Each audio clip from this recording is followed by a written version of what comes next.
How's it going, everybody? Welcome into the SFS channel. My name is Gavin, and we just concluded week 12 of fantasy football. We, of course, had an absolute thriller between the Packers and the Eagles on Sunday Night Football. Some different drama and, stuff that's going to be talked about throughout this next week occurring late in that game.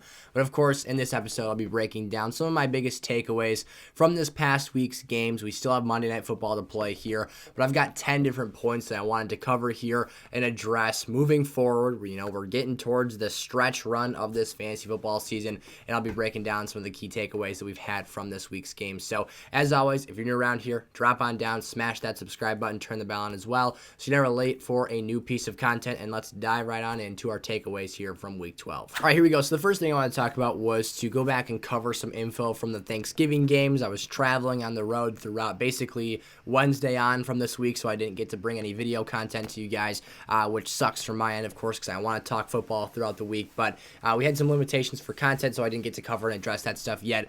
Let's talk through this Dallas Cowboys backfield and essentially my takeaway, or at least my presumption heading into this game, and therefore my takeaway heading out of it, because it was one of the times that we were correct about something.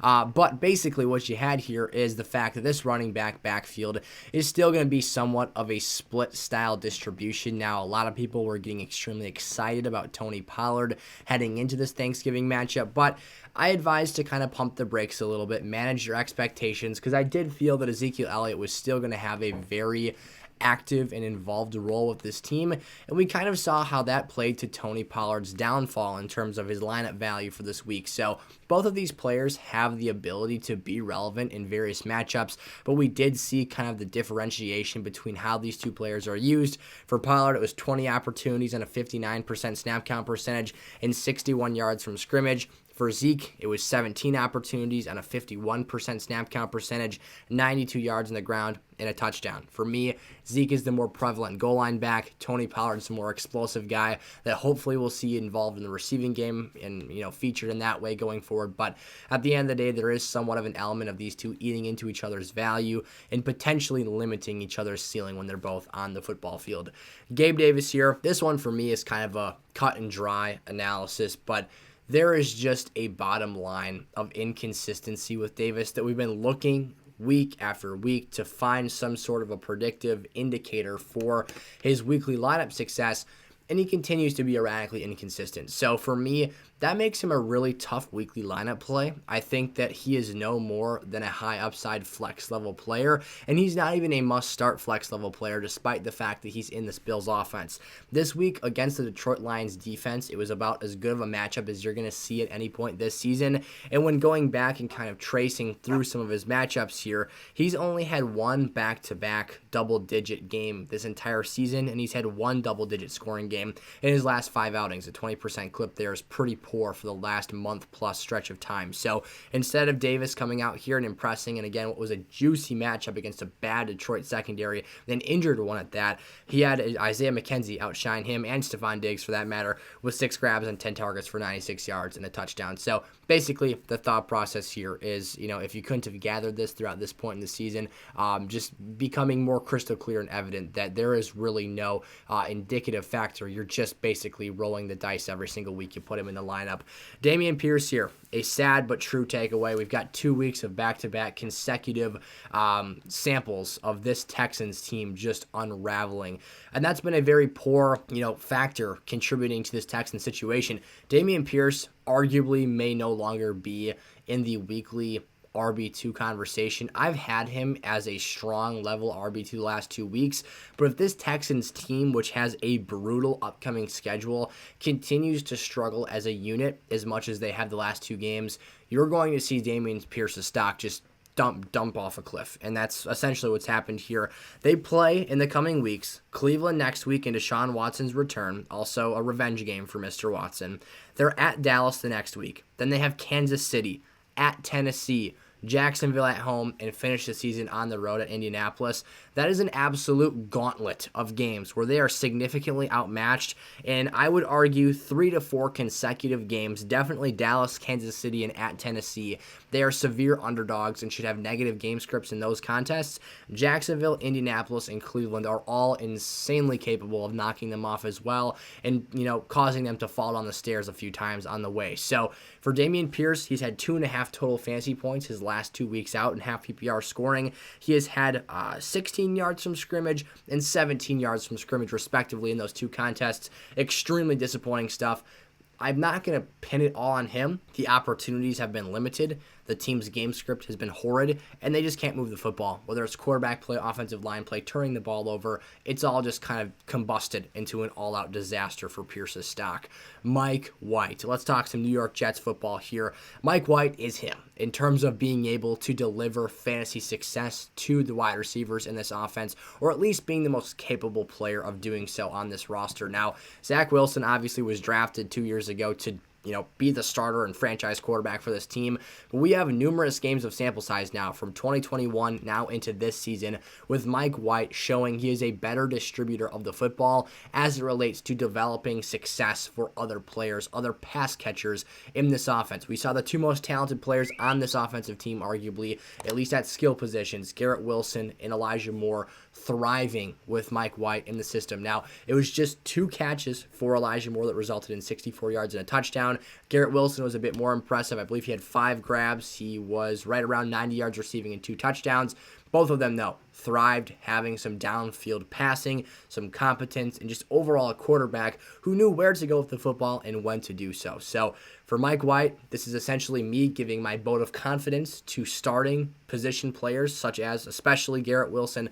We'll see in the coming weeks about Elijah Moore. I'm not ready to quite plunge there. But for Garrett Wilson, he's absolutely a flex-level player if Mike White is the starter for this team. Sam Darnold, we've got some changing dynamics in the situation here for Carolina. So Sam was inserted into this offense, and yet again, he proved to us that he can maintain a level of competence for fantasy playmakers around him. 2 players in particular, 1 Deontay Foreman, 2 DJ Moore. We had in a 2021 sample size of Sam Darnold starting for DJ Moore, and of course, the targets weren't always of the highest quality, but he was still getting those looks, and they've been better than what Baker Mayfield has provided here. So essentially my takeaway from this here is that if PJ Walker or Sam Darnold are the starting quarterback, you have some hope in starting guys like Deontay Foreman and DJ Moore who are talented and get the work and the offense that they need to make plays.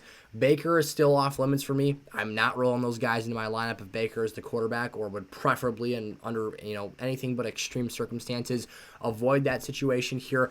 But again, with sample size from last season, all the targets that DJ Moore got, him coming out here against Patrick Surtain, catching 4 balls on 5 targets, going for a touchdown, playing very well. He had 103 yards, and again, on a TD on 4 catches. Foreman went 24 carries for $113. They controlled the pace of this game. Sam at least showed for me he's capable enough of managing a game against a very good but tired defense.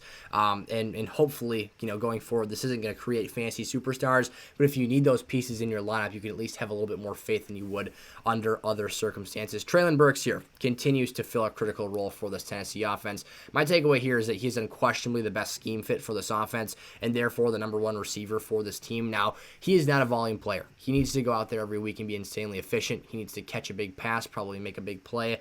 He did get credited with a fluky touchdown. It was a Derrick Henry touchdown that got punched out. Burks fell on it. Touchdown scored for him. He did have 4 grabs for 70 yards and 6 targets. And again, that fluky touchdown. So you're looking again for a big play, for a touchdown, but he should be relied on more and more here as this Tennessee team looks to make a playoff push, of course, and his role expanding down the stretch of this season, hopefully prepping him for a strong playoff run here. But of course, Treylon Burks, definitely, I'm seeing him emerge as a focal point of this team's passing game.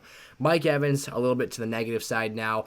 He is no longer, for me, a weekly top 12 wide receiver in terms of my rankings. He has continued to see slippage of his stock just in the way that this Tampa Bay offense is playing football this season, and I think that that's justified. We've seen a multi-game stretch here, over a month long, of his role really kind of struggling to find legs in this offense this year. This is a team that needs to have gritty, grindy, meticulous drives. They haven't been good at setting up big plays, and they also haven't been very solid at creating easy yardage. And for Mike Evans, this is a guy who thrives in the red zone. He's a touchdown magnet, a guy who, when you get down in the goal line situation, can run a fade route and moss a guy for a receiving touchdown. And this year, that role has not been very utilized because, again, they are just grinding and cranking out long, extended, painfully slow drives, and that's really killed and zapped his stock. He has not scored a receiving touchdown since week 4, and you're seeing guys out target him like Chris Godwin, who I think is just a better fit for this offense right now as he continues to recover from that ACL injury. And if you remember about a month back, I talked about how he didn't look like the same player. You're starting to see him emerge in little flashes of the old player, and that slot role continued to provide as a valuable safety blanket for Tom Brady. So for Mike, we're seeing some struggles here. I'm going to be a bit more cautious and pessimistic with my rankings evaluation of him here as we continue to progress throughout this season. Van Jefferson, look, my takeaway here is of the broader Rams offense. I didn't know who to put up on the screen because these guys are dropping like flies. The takeaway we had last week, this is in even more extreme take here. It's not a hot take per se, but it's moving towards a more extreme side of the spectrum.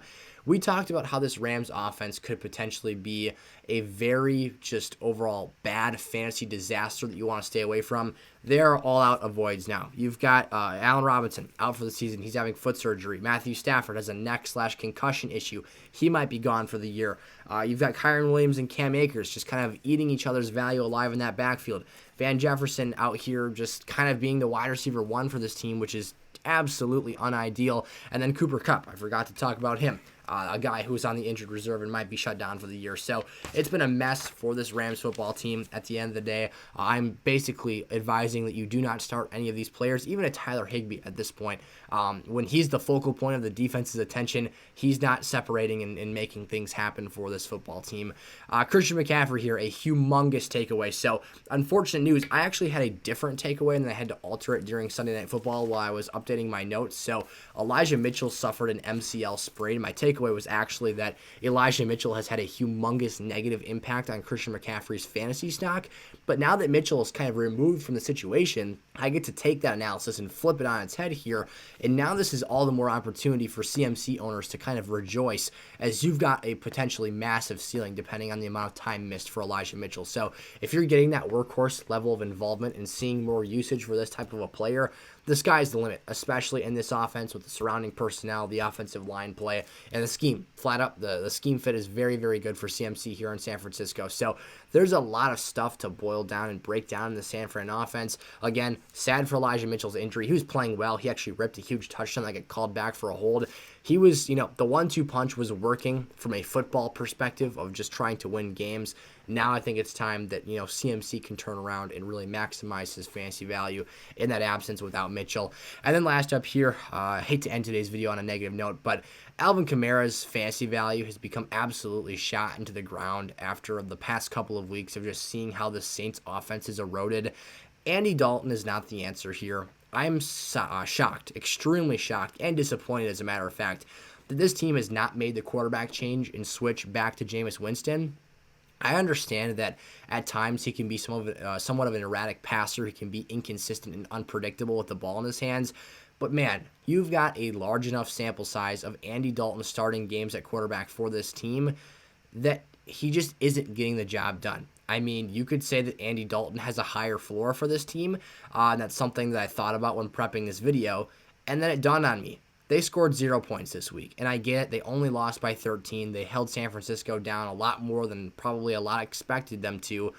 But at the end of the day, you need points. You can't win games with 0 points, and it's not that that's an every week thing for Andy Dalton here. But this offense is clearly not clicking. The run game has become completely evaporated because the passing game offers little to no threat against the defense, and they've struggled to have chemistry on the offensive line. And Alvin Kamara just isn't getting enough touches in the current, situation that they're offering here. He had 7 rushing attempts for 13 yards this week. It was a really tough matchup. You got Trevor Penning back, though. Use your mauling offensive tackles. That's supposed to be a strength of this team. They aren't taking advantage of it. And overall, despite from here on out, Alvin looking like he has a solid playoff schedule the rest of the way this season, I can't help but feel overly pessimistic here because I don't think you're going to get great value on a week-to-week basis. So I don't want to buy too much into the recency of negative production here, but I do think that as we start to get towards the end of the season, teams show you who they are more now than they have ever at any point in the season. And as teams continue to get beat up and battered, and especially these teams that have looked kind of hopeless for weeks now, as their playoff, hopes continue to dwindle, I'm not suggesting that they're going to throw games or that they're going to shut Alvin Kamara down or that overall they're going to stop trying. But what I am suggesting is that the life, very much well may be out of this team. And this is something that, isn't always at the foremost part of my mind here, but this Saints team does offensively just look lost right now, and they look like any given snap, things could go completely haywire and go wrong.